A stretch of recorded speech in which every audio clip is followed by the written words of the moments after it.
दोस्तों, आज की कहानी है भाभी जी ये सब ससुराल में शोभा नहीं देता है। दोस्तों, कहानी शुरू करने से पहले अगर आपने चैनल को सब्सक्राइब नहीं किया हो तो कर लीजिए ताकि आपके पास पहुंच सके हर नया वीडियो।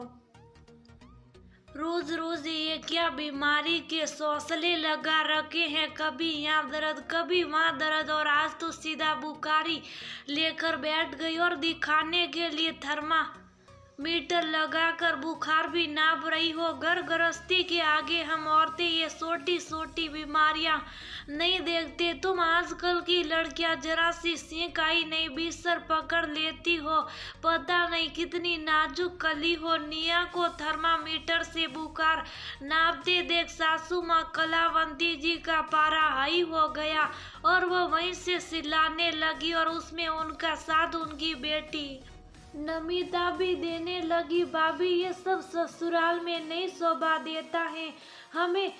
देखो, हम तो यहाँ मायके में भी 2 घड़ी चैन से नहीं बैठते, कभी हमारे भी ससुराल आकर देखो, पर भर भी कमर सीधी नहीं करने को मिलती। सासू माँ हर समय सर पर ही सवाल रहती है। रानी मिताली हाथ नसाते हुए बोली, अच्छा तो आप लोगों को मेरी बीमारी से भी फर्क पड़ता है क्या?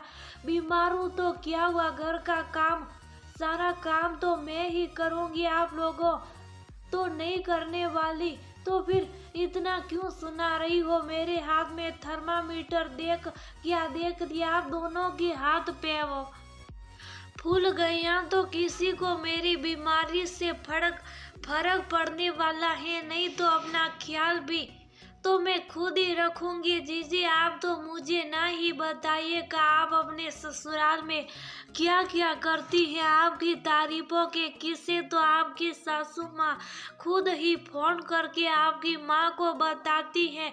शुक्र मनाइए, वहाँ के लोग बहुत सज्जन है इसलिए आपको झेलते हैं। निया वैसे भी बुखार से परेशान थी और दोनों सास ननद की बातें सुनकर वो और भी जुझला गई। उसने बुखार नाप कर देखा तो बुखार बहुत तेज था। उसने जल्दी से बेटी को आवाज दी, बेटा मेरे सर पर ठंडे पानी की पट्टी रख दो और ये दवाई मुझे दे दो। बेटी अभी 5 साल की थी लेकिन फिर भी माँ के कहने पर पहले जल्दी से माँ को पानी ला कर दिया, फिर वह पट्टी रखने लगी। थोड़ी देर में उसे राहत मिली तो वह उठने की कोशिश करने लगी तो बेटी ने ये करते हुए रोका, माँ बीमार हो आप लेटी रहो। बेटा बीमार हूँ तो क्या हुआ, घर के काम कौन करेगा? अभी तुम्हारे पापा ऑफिस से आ रहे होंगे, उनके लिए खाना भी बनाना है। भाभी माँ कह रही है मौसी जी रात में सब परिवार आएगी तो फिर खाना खाकर ही जाएगी, इसलिए सबके हिसाब से खाना बना लीजिएगा। निया ने सुनकर कुछ नहीं कहा क्योंकि कहने से कोई फायदा नहीं, कोई समझेगा नहीं। ये सोचकर वह काम में लग गई। किचन में गई तो सिंक बर्तनों से भरा पड़ा था। ऐसा लग रहा था जैसे पूरे रसोई घर के बर्तन झूठे पड़े थे। दूसरी तरफ सब्जियां बिखरी पड़ी थी, किसी ने समेट कर धोकर रखने की जहमत नहीं उठाई। दूध बाहर ही पड़ा था, किसी से फ्रिज में भी नहीं रखा गया। ननद जी ने अपने और अपनी माँ के लिए चाय बनाई होगी, वह भगोना गैस के पास वैसा का वैसे ही पड़ा था। देख कर ही दिमाग बना गया, मन तो हुआ कह दे क्या ये घर सिर्फ मेरा ही है। तब तो हर बात में ये ताना दिया जाता है कि ये घर तुम्हारा नहीं है, फिर घर की सारी जिम्मेदारी क्यों बहू के हवाले कर दी जाती है। लेकिन फिर काम याद आ गया, सर दर्द से फटा जा रहा था, लेकिन जल्दी से बर्तन साफ किए, सब्जियां समेट कर रखी, किचन साफ किया और रात का खाना बनाने में जुट गई। देखा मैं ना कहती थी कि बहाने बना रही है, अब देखो सुना दिया तो कैसे जल्दी जल्दी काम हो रहा है। ये सब स्वांगी इसके दोनों माँ बेटी आपस में बतिया रही हैं। रात में निया ने मौसी सास के परिवार की आवभगत अच्छी तरह की। उस समय उसे देखकर सबको यही लग रहा था कि उसे कोई बीमारी नहीं है, वो ठीक है। सबके जाने के बाद उसने जल्दी जल्दी सब समेट कर काम खत्म किया।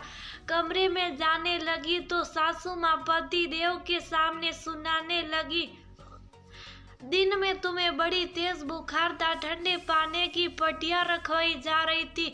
उस समय तो बड़ा मुस्कुरा मुस्कुरा कर सबसे बातें कर रही थी। मैं ना कहती थी सब बहाने बाजी है और कुछ नहीं। हाँ, सच में मुझे भी ऐसा नहीं लगा। पति देव भी बोले, गौरव वो लोग मेहमान थे, उनका हंसकर स्वागत करना मेरा फर्ज था। वह लोग जरा सी देर के लिए आए थे, मैं उनके सामने अपनी बीमारी लेकर बैठ जाती, ये मुझे अच्छा नहीं लगता। वैसे भी मेरी बीमारी से इस घर के लोगों को कोई फर्क नहीं पड़ने वाला। सारा काम तो मैं ही करती हूँ, अपना ख्याल भी मैं ही रखती हूँ, उसके बावजूद सबकी बातें भी मैं ही सुनती हूँ। जैसे मैं जानबूझकर बीमार पड़ गई, जबकि पूरे दिन घर का काम जैसा मैं छोड़कर आई थी वैसा ही पड़ा था, किसी ने हाथ तक नहीं लगाया। अब सबके जाने के बाद मैं आराम करना चाहती हूँ, तब भी सुनाया जा रहा सारा दर्द बाहर आ गया। कहते हुए निया रोने लगी, निया तुम एक बार मुझे फोन कर देती, मैं तुम्हें डॉक्टर के यहाँ ले चलता।